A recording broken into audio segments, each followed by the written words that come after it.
Idon,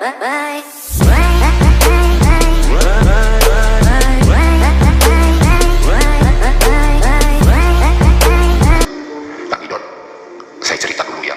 Kalau bisa ya hilangkanlah bekas-bekas dulu saya pernah melakukan ritual di berbagai tempat untuk mencari kekayaan, yaitu pesugihan. Karena saya intikannya mau membersihkan diri. Nah, apa yang bisa saya terima dari saran Kang Idon untuk kebaikan saya, insya Allah saya akan laksanakan. Saya waktu itu merenung sejenak, karena saya memahami jenis makhluk-makhluk penyimpangan itu bukan jenis makhluk-makhluk yang biasa. Makhluk-makhluk tersebut sudah bersekutu dengan iblis. Dan beberapa informasi dari Mas Udin itu, dia sudah mendatangkan beberapa paranormal dan kiai, dan ternyata tidak ada hasilnya.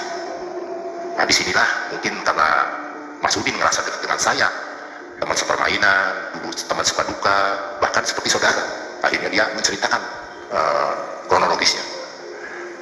Jadi Mas Udin bercerita kepada saya, di mana waktu itu dia mengalami kesusahan yang luar biasa karena ibu bapaknya ini dari ekonomi yang rendah, sedangkan anak-anaknya itu 10.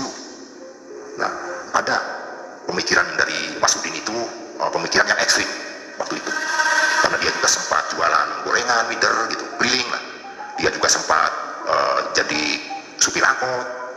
Nah, di situ tidak merubah kondisi ekonomi Mas Udin. Jadi Mas Udin punya pemikiran berbeda dengan orang-orang sebayanya. Akhirnya dia punya jalan pintas. Nah, disitulah awal Mas Udin akhirnya mengadakan pesugihan itu ketika Mas Udin usia sekitar 20 tahun. Maka datanglah Mas Udin itu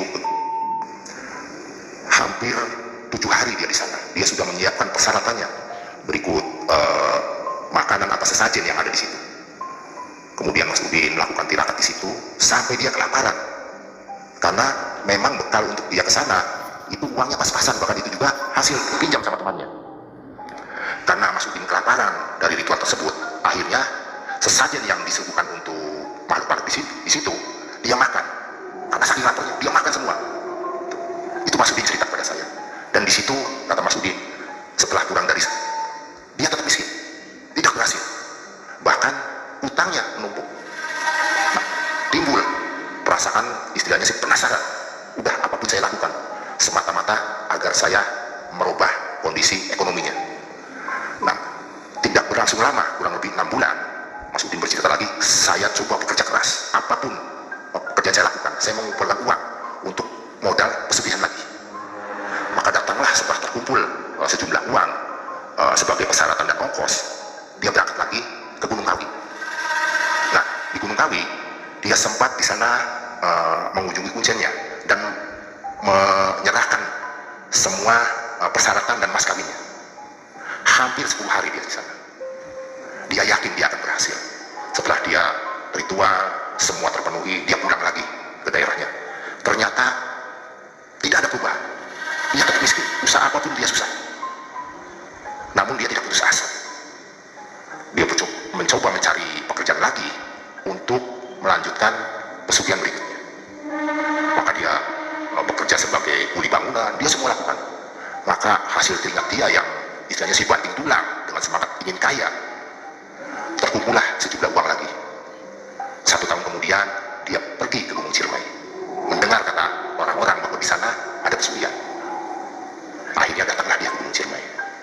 Setelah dia konsultasi dengan orang-orang, maka ditunjukkanlah ke kuncen Gunung Ciremai. Maka bertemulah dengan kuncen.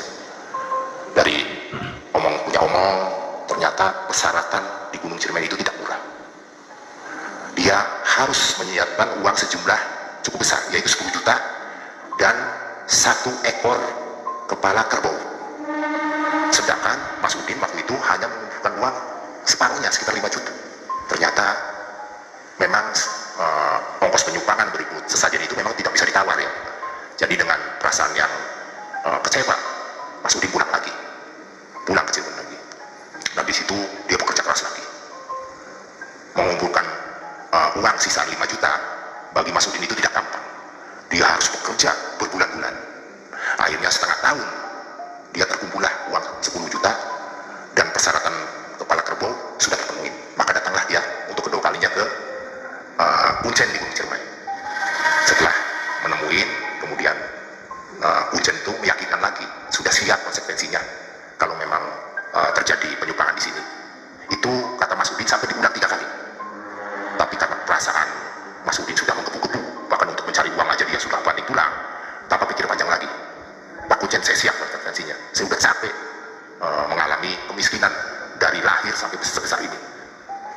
Akhirnya Pak Kuncen kemudian menyarankan naik ke atas Gunung Ciremai sambil membawa persyaratan-persyaratan yang sudah disiapkan.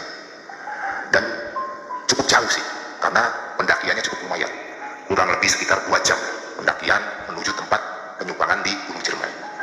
Setelah datang berdua dengan membawa patroma, Kuncen dengan Mas Udin itu mendaki gunung.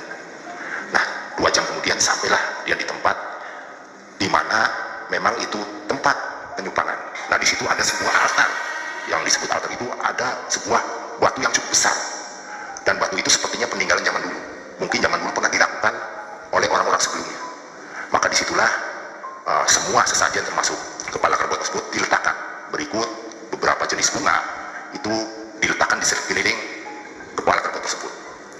Dan tak lama kemudian Kuncen juga sudah membawa piring-piring dari bawah, yaitu ada 3 piring yang dia bawa.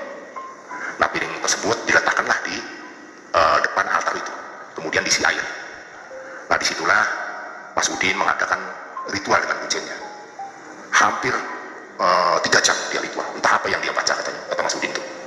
Nah, kemudian setelah Kuncen itu selesai ritual, kemudian Kuncen itu menanyakan lagi ke Mas Udin, sudah yakin mau melakukan hal-hal seperti ini? Dipastikan lagi oleh Kuncen, dan Mas Udin meyakinkan, siap, saya sudah terima semua konsekuensinya. Yang penting saya ada perubahan kehidupan, dan saya pengen dipandang oleh keluarga saya itu menjadi orang yang bisa menaungin keluarga dan adik-adiknya katanya. Disitulah kemudian Mas Udin setelah ritual selesai, Mas Udin kaget. Itu Mas Udin bercerita kepada saya kronologinya. Dia melihat di piring yang tadinya itu berisi air, terlihat gambaran ibu kandungnya. Kaget, jelas sekali. Maka Mas Udin bertanya kepada Kuncen, Mbah, kalau ini tuh ada gambaran ibu saya. Mas Udin masih boleh memilih, apakah korbannya ibu kandung kamu? Loh, kok demikian sadis, kata Mas Udin tuh. Nah, inilah kalau pilihannya ibu kamu, itu kekayaannya nggak terlalu lama, 1 bulan kamu bisa kaya, tapi juga perlu ikhtiar. Jadi dianggap kalau pengorbanannya ibu kandung itu top, paling top korbannya. Nah, dia lihat piring kedua. Nah, piring kedua itu gambaran bapaknya, ayahnya. Nah, ini di bawahnya top. Nah, yang ketiga anak dan istri. Nah, dia harus memilih ketiga korban tersebut. Mas Udin sempat bimbang, hampir-hampir dia tidak yakin, tapi dia teringat bahwa uang 10 juta dan kepala kerbau yang dia sudah mengumpulkan bertahun-tahun hasil jerih payahnya dia, itu dia tidak mau sia-sia. Jadi karena dia tidak tega dengan ibu dia, dengan bapak dia, akhirnya dia ambil pilihan ketiga. Diyakinkan lagi oleh Kuncennya, sudah mantap kamu memilih hal tersebut, apa kamu urungkan? Sempat Mas Udin, Bah, kalau saya urungkan, bisa nggak uang yang saya 10 juta itu kembali? Oh ya, nggak bisa, itu angus. Nah, disitulah Mas Udin mulai mantap lagi karena hilangnya uang 10 juta. Maka diambillah keputusan yang ketiga, yaitu anak dan istri. Maka disitulah terjadi akad, terjadi salaman antara Kuncen dengan Mas Udin. Nah, singkat cerita, Mas Udin pulang. Itu di tahun 2010. Nah, akad, terjadi salaman antara Kuncen dengan Mas Udin. Nah, singkat cerita, Mas Udin pulang. Itu di tahun 2010. Nah, Mas Udin merantau ke Jakarta. Tidak berserang lama, dengan kondisi dia yang tidak punya keilmuan, hanya SD saja dia lulus. Akhirnya dia ikut sama temannya memasarkan barang-barang dari pabrik. Dari situlah dia meresap.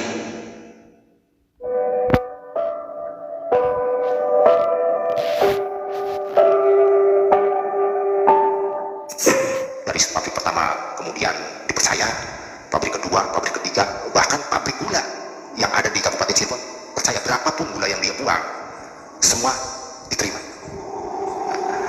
Setelah di Jakarta dia sukses, dia bolak-balik. Seminggu sekali dia pulang, bahkan dia sudah mengendarai mobil mewah. Istrinya kaget waktu itu, karena memang yang tahu persis kondisi kemampuan Mas Udin itu istrinya. Kamu dari mana, Mas? Kok bisa seketika mendadak menjadi kaya seperti ini, bawa mobil ini? Nah, jadi disitulah Mas Udin bilang, Mungkin karena untuk meredakan pikiran istrinya, ini mobil teman saya dipercaya sebagai distributor ke beberapa perusahaan. Nah, setelah tumbuh menjadi orang kaya yang baru, dan istrinya juga senang karena sudah lama memang menderita dengan anak anaknya, istrinya udah tak peduli lagi. Yang penting terserahlah suami mau usaha apa, pikir dia. Yang penting ekonomi itu berjalan dengan cukup baik. Tidak berselang lama, 1 tahun kemudian, anak yang besarnya yang usianya sekitar 12 tahun meninggal dunia karena sakit penyebabnya. Mas Udin waktu itu berpikir, jangan-jangan inilah tumbal pertama anak saya. Namun dia meyakinkan kembali dalam dirinya, tidaklah, bukan inilah, kata dia. Toh kematian ini takdir Allah, bilangnya. Nah, setahun kemudian, anak yang kecilnya, yang usianya 6 tahun, meninggal juga. Tambah lagi, apakah ini memakan korban lagi hasil pesugihan saya? Dia meyakinkan lagi, dan takdir umur kan hanya Tuhan yang tahu. Jadi dia selalu membentengin dirinya dengan pemahaman-pemahaman ajaran, dan merupakan kondisi dia kesepakatan dalam penyimpangan. Nah, 2 tahun kemudian istrinya meninggal. Nah, barulah di situ yakin Mas Udin itu, berarti dulu yang pernah dia ritual di Gunung Ciremai ini sekarang sudah menjadi kenyataan. Betapa kecewa, marahnya, karena orang-orang yang dicintainya semuanya meninggal.